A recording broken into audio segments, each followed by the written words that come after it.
When we look at the next one, we are going to see something called a polyatomic ion, and that is a group, or one of my students said a nice word, a bundle of elements all together that go together to make one ion.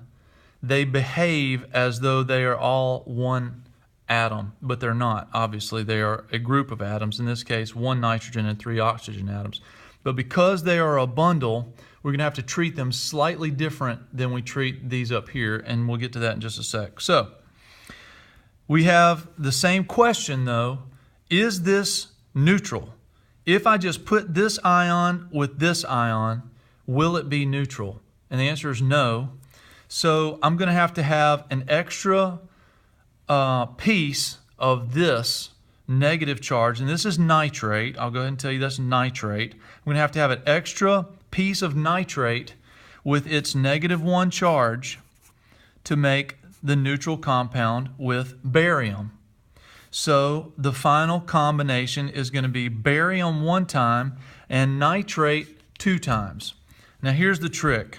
With polyatomic ions, you have to show in your formula that the polyatomic ion, the whole bundle, is what is doubled. And the way they do that is by setting the polyatomic ion inside parentheses. Everything that is the polyatomic ion goes inside the parentheses, and then if you want to show that it had to be doubled or even tripled, then you put that number outside the parentheses after the ion. So this would be the correct formula for barium nitrate. It had to have 2 whole copies of this bundle, nitrate, NO3, matched up with 1 copy of barium to make the neutral compound. And finally, a big fat polyatomic ion compound made up of ammonium ion, which is a polyatomic ion itself, and phosphate ion, which is another polyatomic ion. Now, these are big complicated ions, but they function just like the more simple ones do. So we ask ourselves the same question. Is it neutral if I just smash these two together just like they are? And the answer is no, because +1 and -3 don't go together to make 0. So we're going to need several more copies of +1 ammonium in order to make a neutral combination. So we will need a total of 3 copies of ammonium ion to match up with 1 copy of phosphate ion.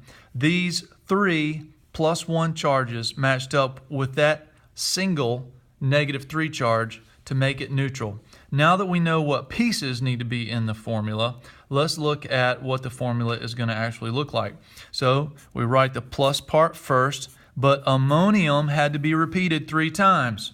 So because it is a bundle that acts like a single thing, we place the polyatomic ion inside parentheses, and then outside the parentheses we write the 3 to represent how many times that entire bundle had to be repeated. Sometimes it's helpful for my students if I refer to this as a Happy Meal.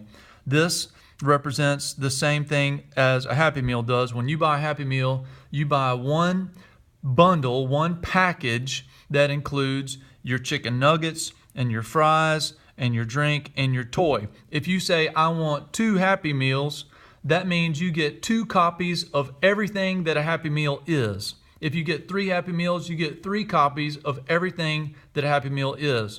So if you have 4 chicken nuggets in your Happy Meal and you buy 3 Happy Meals, that means you're going to come up with a total of 12 chicken nuggets, etc., etc. So I only have to have 1 copy of phosphate, so I'm just going to write it just like it is in its plain state. Phosphate does not need parentheses around it because it's only 1 time in the formula, and since it doesn't have to be repeated, you don't have to set it apart and with parentheses to repeat it. So you just don't put any parentheses. Ammonium phosphate. Hope this helps.